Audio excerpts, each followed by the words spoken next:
될 것 같습니다. 생소하게 처음 보는 분도 있을 것 같아서 조금 소개를 드립니다. 오늘 읽은 말씀을 가지고 블레셋에 피한 이스라엘이라는 제목으로 함께 은혜를 나누려고 합니다. 여러분, 이스라엘은요 절대 전쟁에서 피할 수 없는 나라입니다.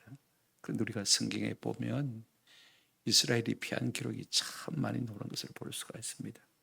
우리가 여호수아 3장을 좀 정리하시면 하나님께서 이제 사무엘을 부르시지 않습니까? 그죠? 사무엘을 부르시면 동시에 엘리 제사장을 불하심이라고 말씀을 드렸습니다. 뭐가 불이냐?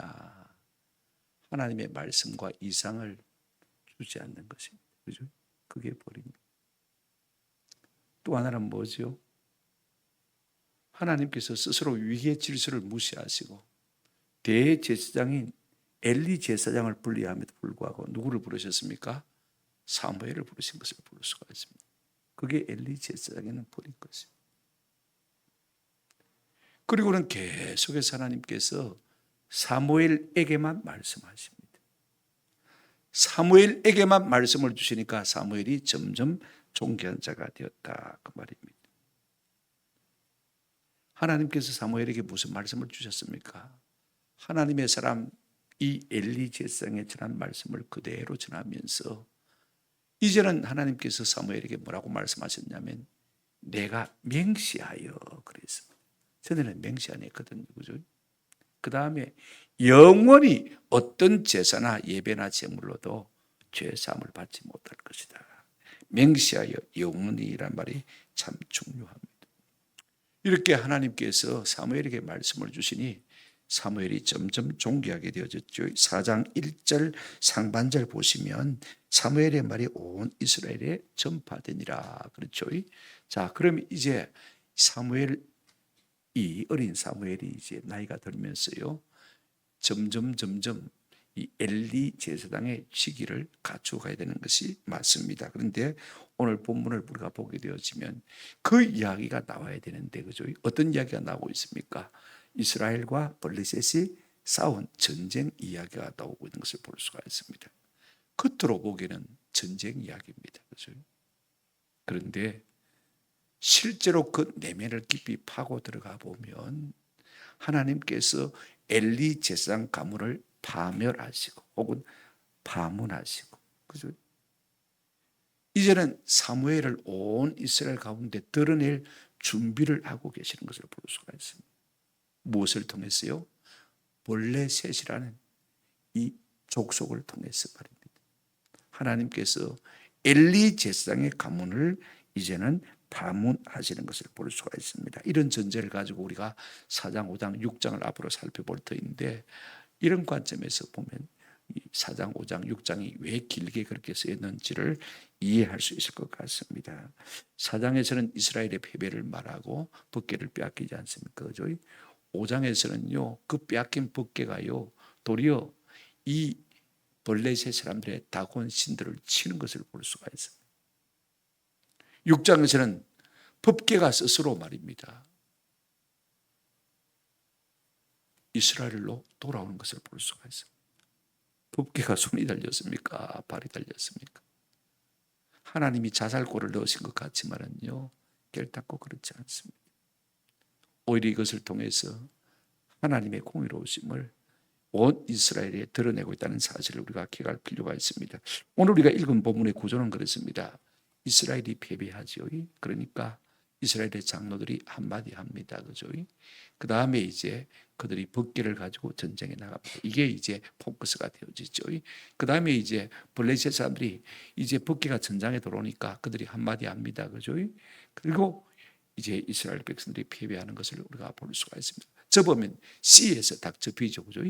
이런 구조로 항상 성경의 구조가 편성된다는 것을 여러분이 한번 생각을 해보시고 성경을 읽을 때도 그죠? 이렇게 해서 어디에서 접치가지고 어디에서 대조가 되고 대꾸가 되는지를 한번 살펴가면서 읽으시면요, 굉장히 성경을 읽는 데 도움이 되어집니다. 둘씩 짝을 지어서 제가 말씀을 드리려고 합니다. 첫 번째로 이스라엘의 패배와 장로들의 발언을 우리가 한번 생각해 보십시다.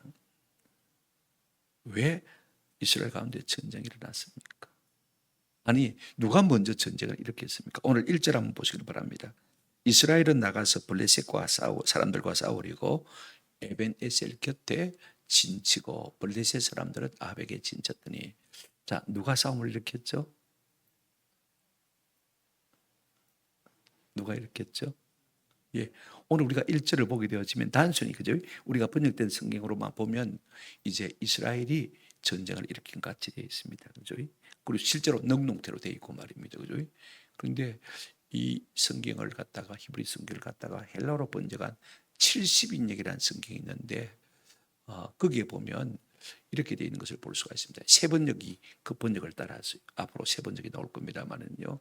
그 무렵에 블레셋 사람이 이스라엘을 치르고 모여들었다. 제가 끝세로 가로 안에 넣어놨죠, 그죠?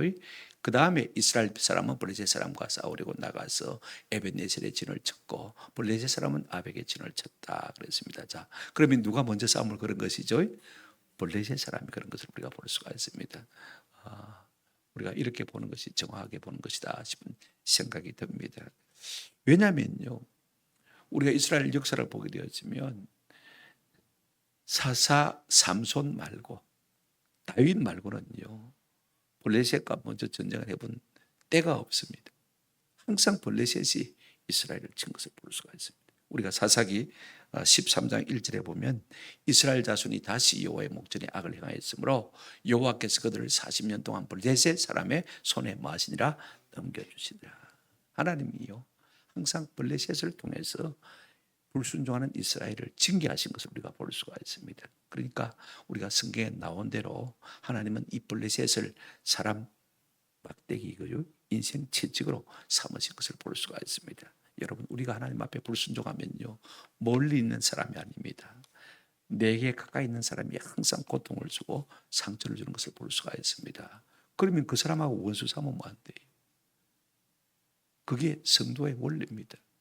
하나님께서 저를 통해서 나를 괴롭히는 이유가 뭘까? 그걸 생각해 봐요. 하나님께서 나를 하나님께 돌이키시려고 사람 막대기 인생 채찍을 통해서 나를 다스리는구나. 이걸 좀 깨달은 은혜가 필요한 것을 볼 수가 있습니다. 그러면 블레셋 사람들은 어떤 사람들이냐? 우리가 저 역대상 1장 8절부터 12절을 보게 되어지면요, 우리가 노아의 세 아들 있지 않습니까? 그죠? 셈, 함, 야벳이 있는데 이 블레셋은 함의 후손입니다. 함의 자손은 구스와 미스라임과 북과 가나안이요, 그죠? 함의 아들이 이제 네 아들이 나오는데 구스, 미스라임, 북, 가나안입니다. 그런데 밑에 보시면 11절 미스라임은 루딤과 아나민과 르하빔과 납두임과 바드루심과 가슬루임과 갑도림을 낳았으며 블레셋 종족은 가슬루임에서 나왔다. 그죠? 그러니까 미스라임의 후손인 것을 볼 수가 있습니다. 함, 그 다음에 미스라임, 그 다음에 누구요? 가슬루임. 가슬루임은 뭐라고요? 곧 블레셋이다. 그렇게 말하고 있습니다. 그럼 그들은 옛날에 어디서 살았느냐? 우리가 성경을 보게 되었으면 아모스 9장 7절입니다. 여호와의 말씀이니라 이스라엘 자손들아 너희는 내게 구스 족속 같지 아니하냐. 내가 이스라엘을 애굽 땅에서 불러냈고, 그죠? 블레셋 사람을 한번 따라합시다. 갑돌에서 불렀다고 했습니다. 이 갑돌은 히브리어로 갑돌이고 요즘 우리가 헬라어나 영어로 번역하면 한번 합시다. 그레데. 예, 신약성경의 그레데. 영어로는 크레테, 그죠? 지중해 한가운데 있는 가장 큰 섬입니다. 그러니까 원래는 섬나라 사람들입니다. 해양 문화를 가지고 있는 사람들입니다. 그래서 이 블레셋 사람의 신은 다곤입니다. 다곤 신상은 어떻게 생기냐면 그냥 인어공주라고 생각하면 됩니다. 위로는 사람이고 아래로는 그냥 물고기라 이렇게 생각하면 됩니다. 해양 민족이고 바다를 의지하고 살았기 때문에 그들은 다곤 신을 섬긴 것을 우리가 볼 수가 있습니다. 그들이 누구냐? 지금 가자 지구에서, 그죠? 이스라엘과 싸우는 가자 지구, 팔레스타인, 그죠? 블레셋에서 팔레스타인 단어가 나왔습니다. 블레셋이나 팔레스타인이나 뜻은 한번 따라 합시다. 싸움꾼, 남봉꾼. 영어로 팔레스타인 하면 형용사로 쓰면, 명사로 쓰지 않고 형용사로 쓰면 싸움꾼이라는 그런 뜻을 갖고 있는 것을 볼 수가 있습니다. 옛날부터 기질이 그랬던 것 같아요. 그죠? 그러니까 지금 이 싸움꾼이요, 누구하고 싸움을 붙고 있습니까? 이스라엘하고 전쟁을 하고 있는 것을 볼 수가 있습니다. 그런데 전쟁의 결과가 어떻게 됩니까? 여러분 2절 한번 보시길 바랍니다. 블레셋 사람들이 이스라엘에 대하여 전쟁을 벌이니라. 그 둘이 싸우다가 이스라엘이 블레셋 사람들 앞에서 마여요 피하여. 이스라엘이 뭐 했다고 했습니까? 피하여. 그 전쟁에서 그들에게 죽임을 당한 군사가 몇 명입니까? 4천 명. 작은 군사가 아닙니다. 그죠? 많이 죽었어요. 4천 명이면 큰 대패를 한 것을 볼 수가 있습니다. 뭐라고 뚜렷하게 설명도 없으면서 그냥 4천 명이 죽었다 그렇게 말하고 있습니다. 그랬더니 이 소식을 들은 이스라엘의 장로들의 언행 심사가 어떠하냐, 반응이 어떤지를 한번 살펴볼까요? 3절 보시기 바랍니다. 백성이 진영으로 돌아오며 이스라엘 장로들이 이르되, 두 가지로 말하고 있습니다. 여호와께서 어찌하여 우리에게 오늘 블레셋 사람들 앞에서 마게 하셨는고 피하게 하셨는고. 와, 우리가 졌는데 왜 하나님이 우리에게 피하게 하셨는데, 지금 그 이야기를 한 것을 볼 수가 있습니다. 동시에 또 하나 더 말하고 있습니다. 여호와의 언약궤를 실로에서 우리에게로 가져다가 우리 중에 있게 하여 그것으로 우리를 우리 원수들의 손에서 구원하게 하자 하니 그랬습니다. 두 가지입니다. 하나는 단식과 질문입니다. 자, 보세요. 3절을 보시면 여호와께서 어찌하여 우리에게 오늘 블레셋 사람들 앞에 피하게 하셨는고. 이 말이 괜찮은 말 같습니까? 그죠? 자조 섞인 말이죠. 그죠? 탄식과 한숨의 말이긴 합니다만, 여호와께서 어째요 우리가 블레셋에게서 마게 하셨는고 피하게 하셨는고. 전쟁은 하나님께 속한 것이니까, 그죠?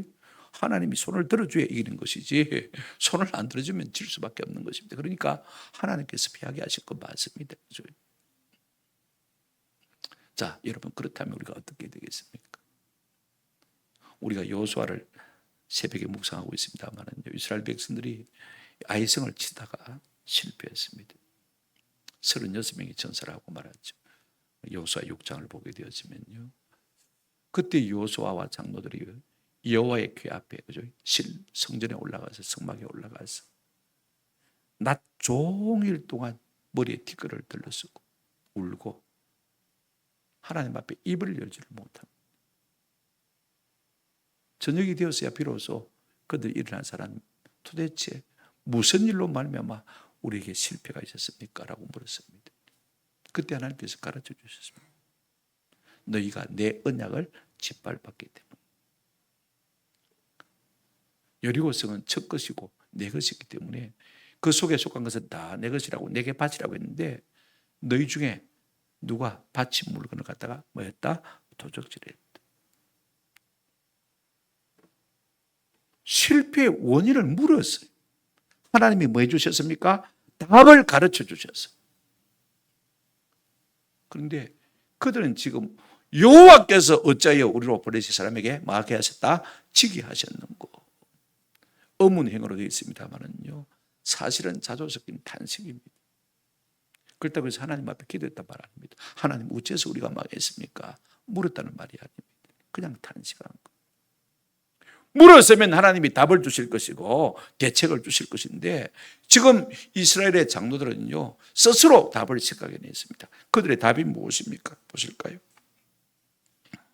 3절 하반절 보시면 여호와의 언약궤를 실로에서 우리에게 가져다가 우리 중에 있게 하여 그것으로 우리 원수들의 손에서 우리를 우리 원수들의 손에서 구원하게 하자. 하나님의 언약궤가 실로에 있는데 그 궤를 전장에 메고 나가면 우리가 이길 것이다, 그렇게 생각한 것을 볼 수가 있습니다. 여러분, 한숨과 탄식이 있었다고 했어요. 항상 하나님의 은혜를 구하는 것도 아니고 기도하는 것도 아닙니다. 그죠? 하나님의 답을 구하고 대책을 구하는 것도 아닙니다. 그들은 탄식하면서 자기들의 생각을 고안해낸 것을 볼 수가 있어요. 그러니까 이것이 이스라엘 백성의 실패의 원인 가운데 하나입니다. 하나님께 묻지도 않았을 뿐 아니라 하나님 앞에 어떻게 해야 이기겠습니까? 그죠? 하나님께서는요, 아이성을 치는데 실패했을 때 여호수아에게 실패의 원인도 말씀해 주셨고, 그 다음에 전략도 풀어주셨습니다. 여호와는 전쟁에 능하신 신이라. 그죠? 하나님은 우리 인생보다도 지혜가 뛰어나십니다. 전에처럼 가서 애워싸라. 그리고 뒤로 물러가라. 그 다음에 뒤에다가 복병을 만들어라. 그죠? 그래서 복병 정책, 유인 정책이 전략을 하나님께서 주신 것을 볼 수가 있습니다. 그래서 이기지 않습니까? 근데 오늘 이 장로들은요, 전혀 하나님 앞에 묻고 하나님 앞에 답을 얻는 것이 아니라 그저 자기 생각들을 가지고 말하는 것을 볼 수가 있습니다.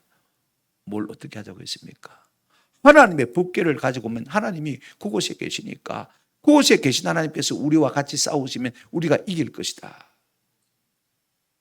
자동적으로 하나님이 계시면 이길 것이다. 이렇게만 생각한 것을 우리가 볼 수가 있습니다.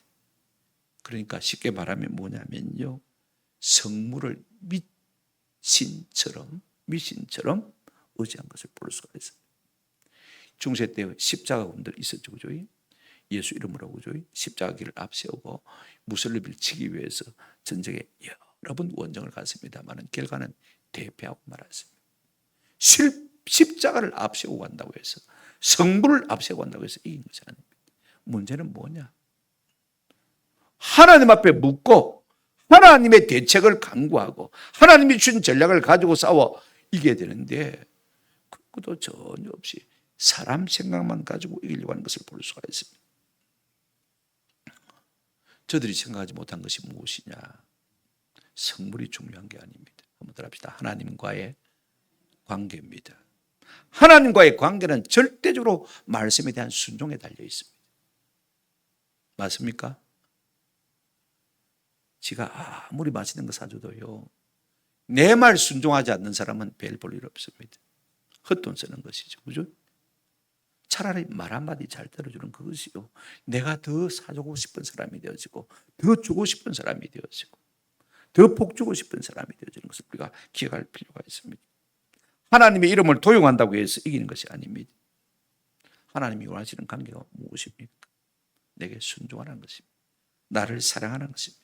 어느 정도의 관계냐? 부부 이상의 관계입니다. 여러분, 남편과 아내가 서로에게 바라는 것이 무엇입니까?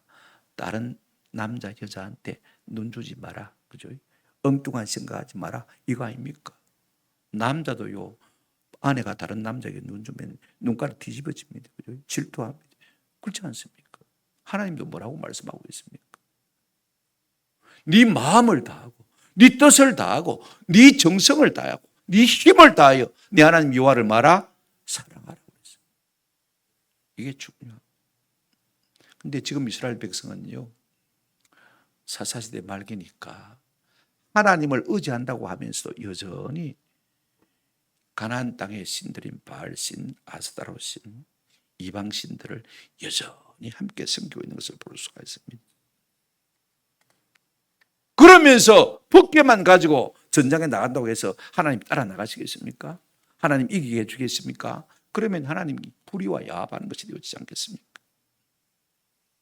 그러니 하나님이 지게 하시는 것입니다.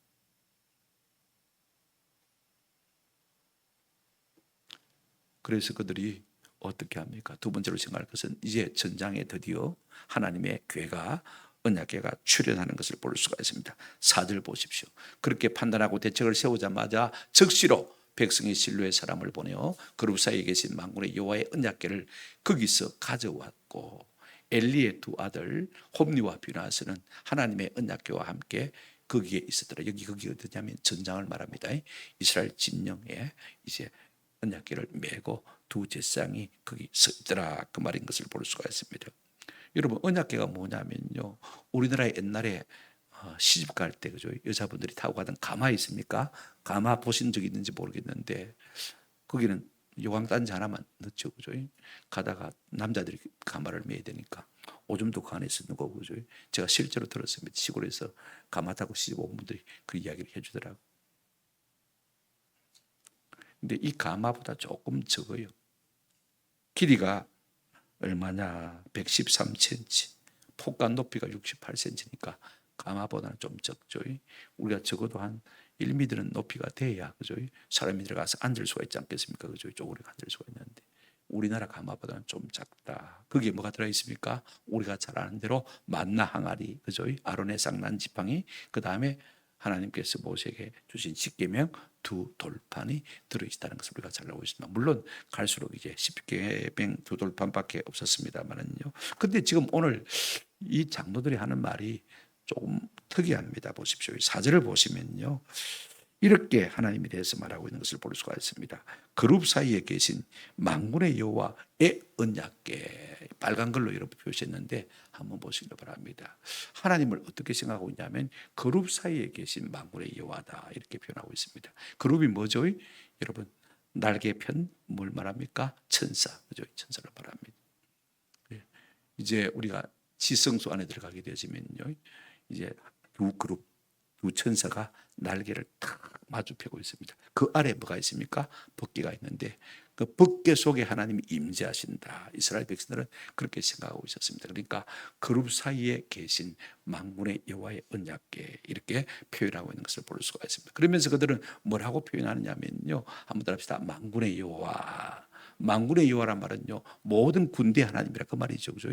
천군 천사의 하나님뿐 아니라 이 땅의 모든 군대 뭐라고요? 하나님이다. 그러면 전쟁에 능하신 하나님이라 그 말입니다, 그죠? 자기들이 분례할 때는요, 만군의 여호와 하나님 이름을 부르는 것을 볼 수가 있습니다. 진짜로 그렇게 믿으면서 그렇게 불렀다면 하나님이 아마 응답하지 않았겠습니까, 그죠? 그 다음에 뭐라고 말하고 있습니까? 한번 따라합시다. 여호와의 궤, 언약궤. 그냥 법궤 이렇게 되는데 오늘 본문에서는 유달리 여호와의 언약궤라고 4번이나 쓰고 있는 것을 볼 수가 있습니다. 언약이란 말이 강조되고 있는 것을 볼 수가 있습니다. 한번 따라합시다. 여호와의 언약궤. 여호와의 언약궤 말이 맞습니다, 그죠? 하나님께서 이스라엘 백성과 맺은 언약의 궤니까 십계명 두 돌판에 들어있으니까 말이에요. 여호와의 언약궤 말할 수 있습니다. 그런데 때로 우리 편에서는요, 우리도 이런 말을 할 필요가 있습니다. 한번 따라합시다. 우리의 언약궤.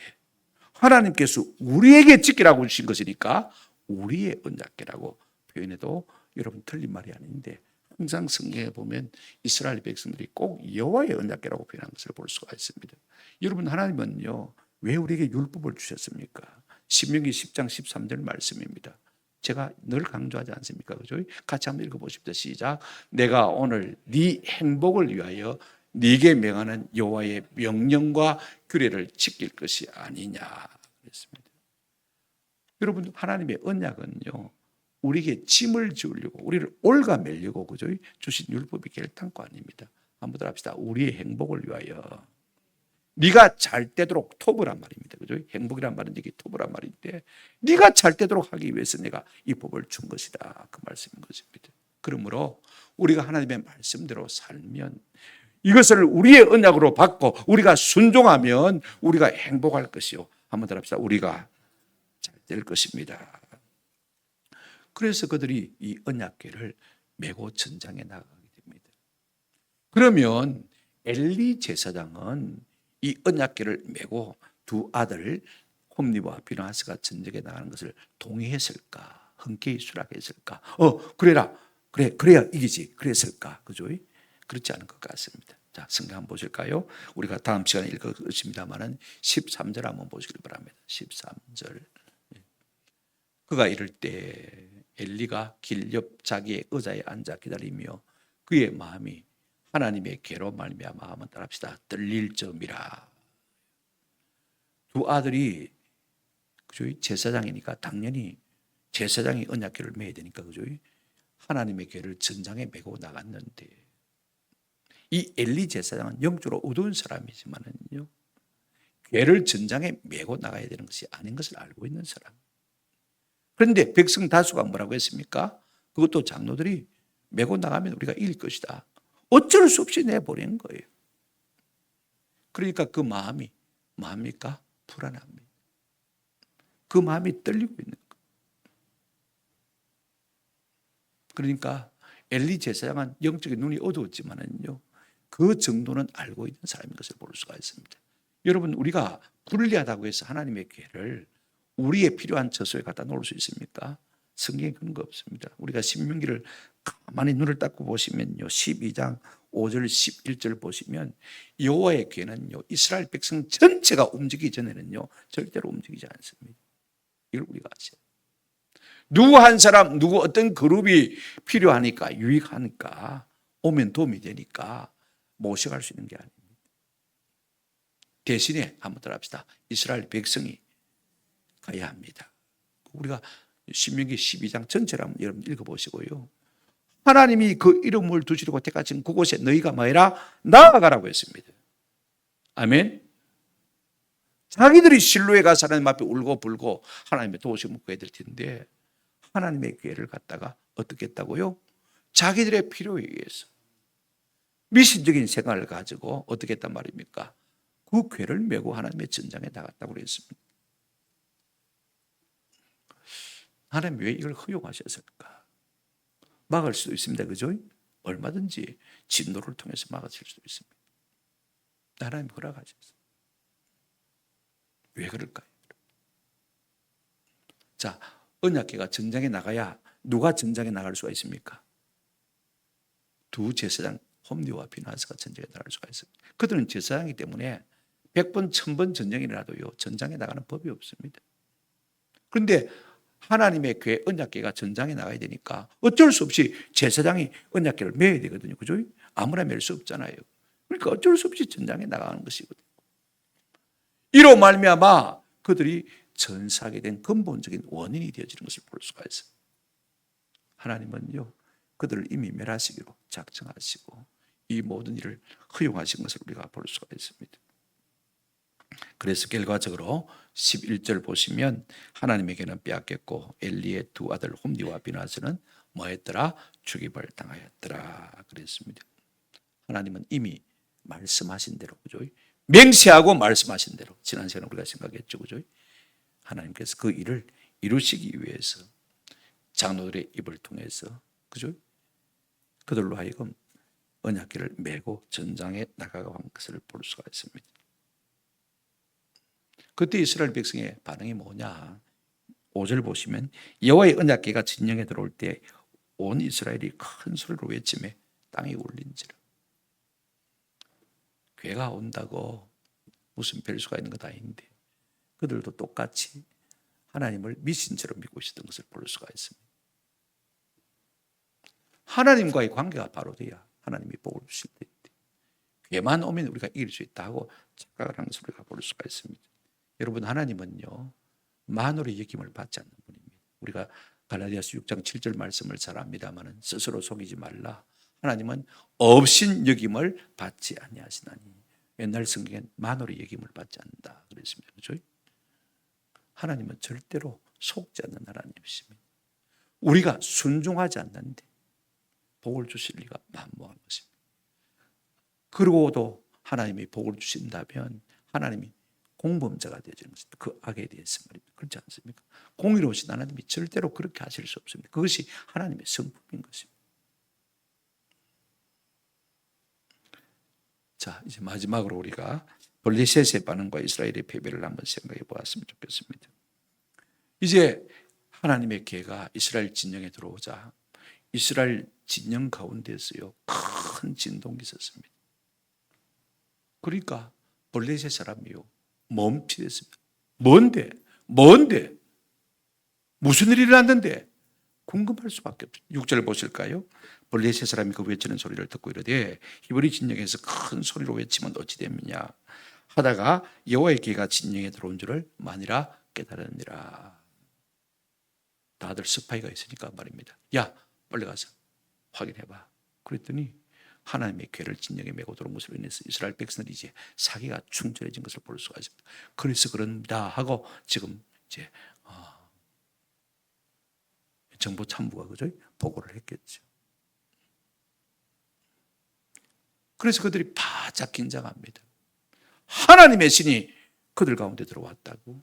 그러면서 그들이 보인 반응이 어떻게 됐습니까? 7절 8절 보시면요. 블레셋 사람이 두려워 이르되 신이 진영에 이르렀도다 하고 또 이르되 우리에게 뭐로다? 화로다. 전날에는 이런 일이 없었도다. 이스라엘 백성이 아무리 궁해도 하나님의 궤를 전장에 메고 난 적이 없는데 지금 이스라엘 백성들이 어떻게 하고 있습니까? 하나님의 궤를 전장에 메고 왔다 그 말인 것입니다. 한두 번 싸운 거 아니거든요. 이스라엘과 그죠? 사사시대 때 내일 안 싸웠습니까? 8절 보십시오. 우리에게 화로다. 두 번 화를 말하고 있죠. 그죠? 아이고 이제는 우리가 망했다 그 말을 지금 반복하고 있는 것을 볼 수가 있습니다. 누가 우리를 이 능한 신들의 손에서 건드리요. 오히려 이스라엘 백성보다도요 이 블레셋 사람들이 하나님에 대한 믿음이 훨씬 좋습니다. 하나님을 바로 알고 있습니다. 보세요. 그들은 광야에서 여러 가지 재앙으로 애굽인을 친 신들이니라. 하나님을 갖다가 복수 개념으로 생각하고 있습니다만은요, 애굽을 쳐서 이긴 신이라면 우리 정도야 제압도 안 됐대. 이제 우리 끝났다, 망했다. 그리고 기가 푹 죽어야 되는데 희한합니다. 여기서 대역전이 일어납니다. 자, 9절 보실까요? 이게 하나님이 하시는 일입니다. 하나님의 신이 온 것을 알고 그들이 스스로 망했다고 두 번이나 말했으면요, 망할 수밖에 없는 거예요. 한번 생각해 보십시오. 이미 마음으로 여러분 담이 다 떨어졌는데 무슨 힘을 가지고 전쟁에 나서 싸울 수 있겠습니까? 그런데 그들이, 자 보십시오. 너희 블레셋 사람들아, 오히려 이 기회를 가지고 역전의 기회를 삼는 것을 볼 수가 있습니다. 너희 블레셋 사람들아, 스스로 강하게 되며 스스로 대장부가 되라. 너희가 히브리 사람의 종이 되기를, 그들이 너희의 종이 되던 것 같이 되지 말고 대장부 같이 되어 싸우라. 큰 떨림이 있고 난 다음에요, 오히려 몸을 떨치고 말입니다. 이판사판으로, 그죠? 죽든지 살든지 한번 싸워서 이겨보자. 죽기 살기로 하면 우리가 싸우고 보자. 지금 그들이 서로 그렇게 다짐하고 격려하고 있는 것을 볼 수가 있습니다. 저는요, 하나님이 그 마음을 주지 않았으면 그런 마음을 품을 수가 없다고 생각했습니다. 오히려 블레셋을 하나님 격려하신 것을 볼 수가 있어요.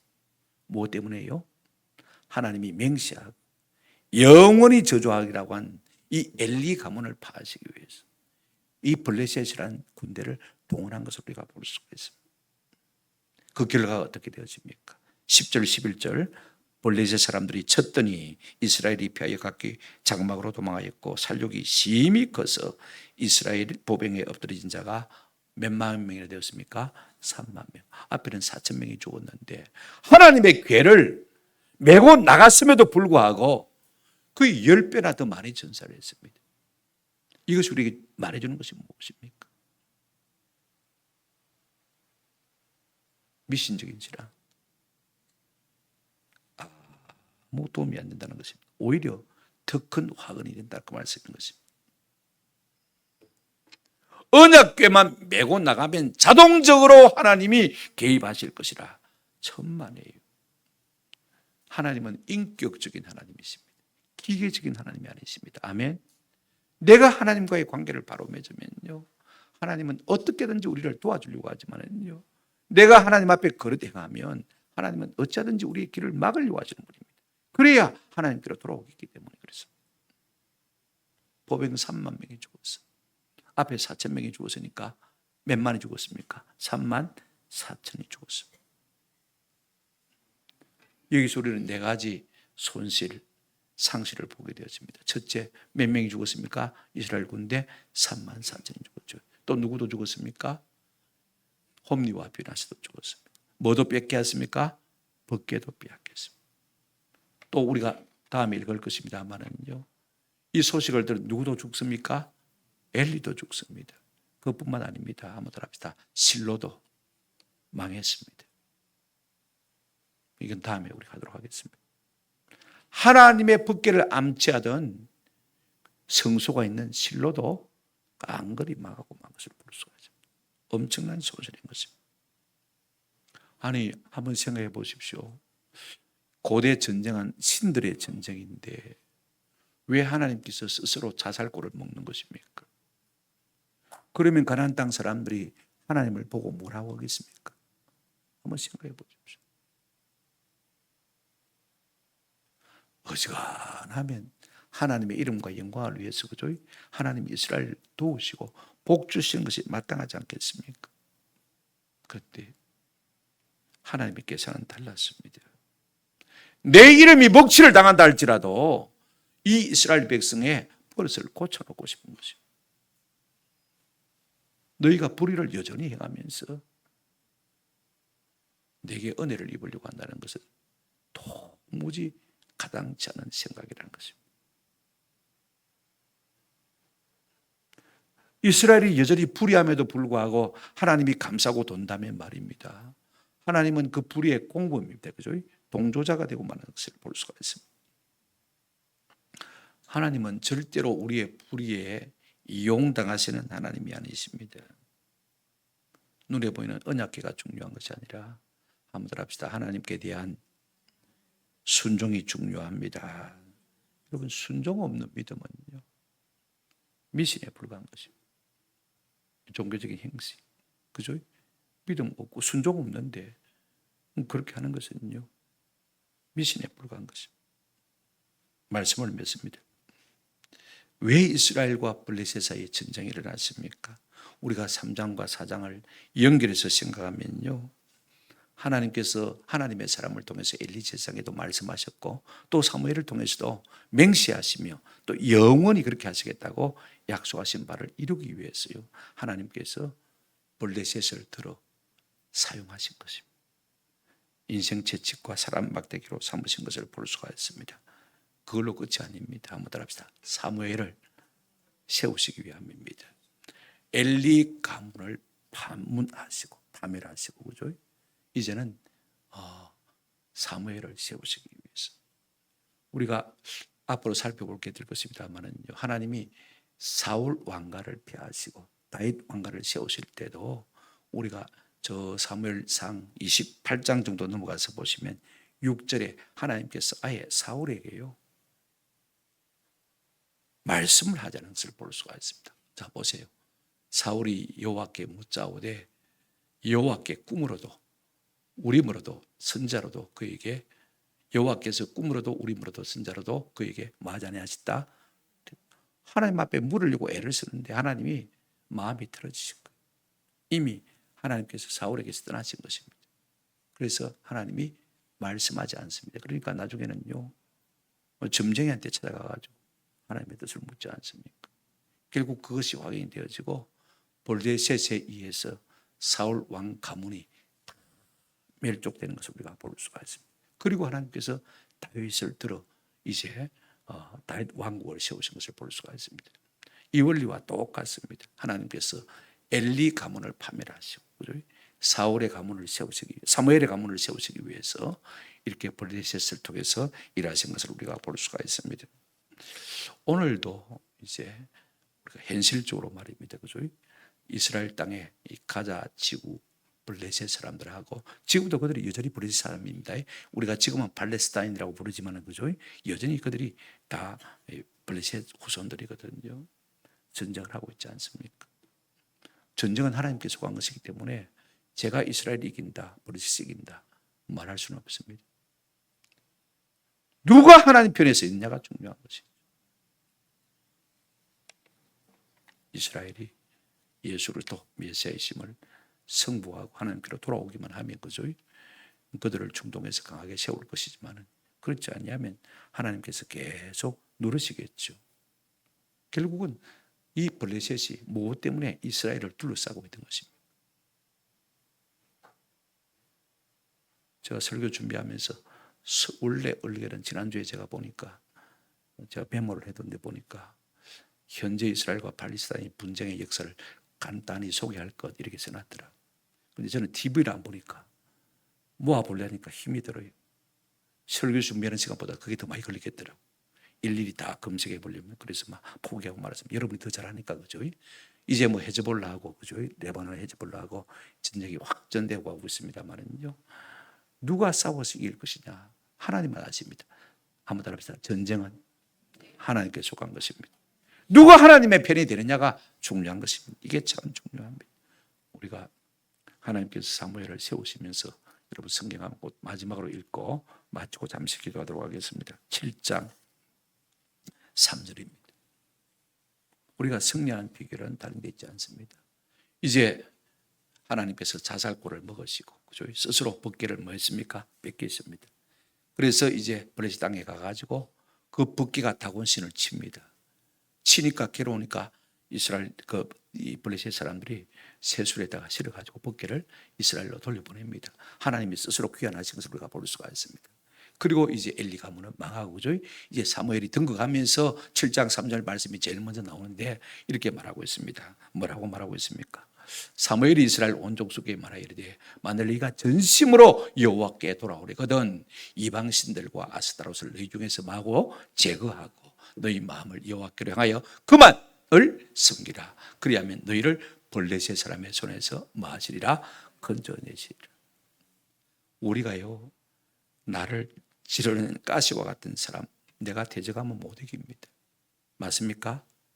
나를 날마다 괴롭히는 사람 막대기 내가 대적하면 못 이깁니다. 이길 수 있는 유일한 방법은 뭡니까? 내가 하나님께로 돌아오면 됩니다. 하나님의 백성으로서 합당치 못한 모든 것들을 제거하고 하나님만 섬기면요, 하나님께로 우리에게 돌아오실 것이고 우리 가운데 복 주실 것입니다. 이것이 우리가 이 세상에서 승리하는 비결인 줄로 믿습니다. 이것이 우리가 진정으로 승리하는 비결입니다. 벗개만 들고 왔다고 해서 이기는 것은 결단코 아니죠. 이건 형식이고 이것은 미신에 불과한 것입니다. 하나님은 우리의 진정한 사랑과 순종을 요구하시는 하나님이신 것을 우리의 마음속에 늘 기억하시고 하나라도 하나님 앞에 순종하기를 애쓰심으로 말미암아 하나님의 귀히 여김을 받는 저와 여러분 되시기를 주님의 이름으로 축원합니다. 아멘.